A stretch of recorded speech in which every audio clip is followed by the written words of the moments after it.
सबाना महबूब शेख। क्या मामला हुआ जो वेजलपुर पुलिस थाना आने पर? मेरी अल मुकाम में 2 दुकानें हैं। मैंने 2012 में इसके लिए पेमेंट करा था।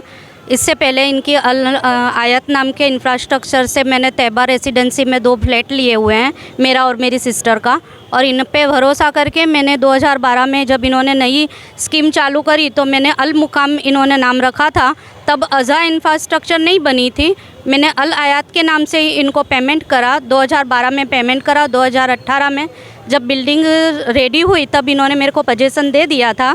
लेकिन अभी 2024 तक इन्होंने मुझे दस्तावेज नहीं कर दिया। प्लस मेरे को ऐसा बोलते थे कि बीयू परमिशन हो जाएगी तो आपको दस्तावेज कर देंगे। लेकिन अब ऐसा बोलते हैं कि आपको अगर दस्तावेज करना है तो आपको 7 लाख रुपीज़ मुझे देने होंगे। दस्तावेज नहीं कर देते अभी तक। और पूरा हुआ था या बाकी था? नहीं, उसी वक्त पूरा टोटल पेमेंट कर दिया था मैंने। लेकिन इन्होंने ऐसा बोला था कि बीयू परमिशन मिलेगी तो आपको दस्तावेज कर देंगे। उसके बाद से आज तक मैं 100 बार कॉल करे, मैं जाती हूँ दुकान पे तो मुझे भगा देते हैं। और ऊपर से अभी 8वें महीने में जब मैं गई तो मेरे को बोलते हैं कि आपको पेमेंट करना पड़ेगा दूसरा एक्स्ट्रा 7 लाख रुपीज़, तब आपको पोजीशन मिलेगा। मेरी दुकानें हैं, आपके यहाँ आना नहीं है। लेकिन 2018 से मेरे पास पोजीशन है और अब ये मेरे को ऐसा बोलते हैं कि आपके ये दुकानें ओपन नहीं करने की। मैंने इससे पहले से उसमें मेरा नाम भी लिखाया हुआ था। उसके बाद इन्होंने मेरे से मगजमारी करी और अब फिर से इस तरह से इन्होंने बोला कि अब 7 लाख रुपये तुम दो तो दस्तावेज कर देंगे। आपने जो दुकान की कीमत दी थी वो कैसे दी थी? कैश रुपए? चेक पेमेंट है, पूरा टोटल चेक पेमेंट किया था मैंने, फिर भी नहीं कर देते दस्तावेज। નામ મોહિની ભરવાડ છે।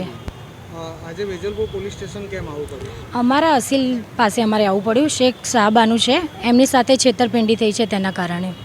કેની છેતરપિંડી થઈ છે ને કયા પ્રકારની છેતરપિંડી? બીએનએસની કલમ 316(2), 318(4) અને 308(2) ગુનો થયો છે કે જેમાં અમે દુકાન લીધી હતી।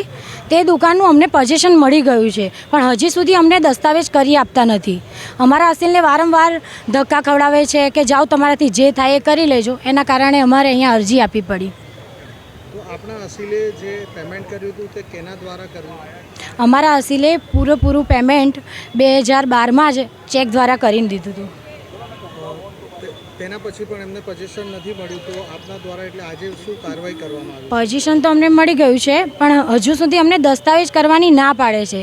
અમે વારે ઘડીએ જઈએ છીએ પણ એના ઉપર એમ કહે છે કે હવે તમે 7 લાખ રૂપિયા વધારે આપો તો તમને દસ્તાવેજ બનાવી આપીએ, નહીં તો તમને દસ્તાવેજ તો નહીં બનાવીએ, તમારાથી જે થાય કરી લો એમ એવા અપશબ્દો વાપરે છે અમારા અસીલ સામે। એક લેડીઝના સામે આવા અપશબ્દો વાપરે છે। હાલ દુકાન પર કબજો કેનો છે? હાલ દુકાન પર કબજો અમારા અસીલનો જ છે। આપના અસીલના કહેવા પ્રમાણે કે દુકાન નથી ખોલવા દેતા કે પૈસા બીજા આપો પછી જ ખોલવા દો? હા, એવું કહે છે। જ્યારે અમે દુકાન ખોલવા જઈએ છીએ ત્યારે અમારી સાથે ઝઘડો કરે છે। એગ્રીમેન્ટ થયો તો ત્યારે કહેવામાં નહોતું કે દસ્તાવેજનો ખર્ચો તમારો થશે?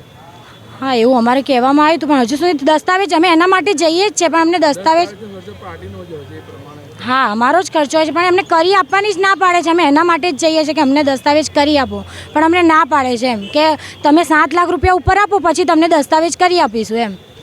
તો હાલ આપના દ્વારામાં શું કાર્યવાહી કરવામાં આવી? બસ અમે પોલીસ સ્ટેશનમાં જાણ કરી છે। હવે આગળની લીગલી કાનૂની કાર્યવાહી હવે કરીશું આગળ।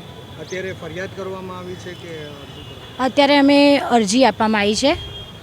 અરજી જો અરજીના સંદર્ભમાં અગર આપને ન્યાય તરફ ન્યાય ના મળે એવું લાગશે તો આગળ શું? અમે આગળ કોર્ટમાં જઈશું। કોર્ટ દ્વારા અમે ન્યાય લઈશું।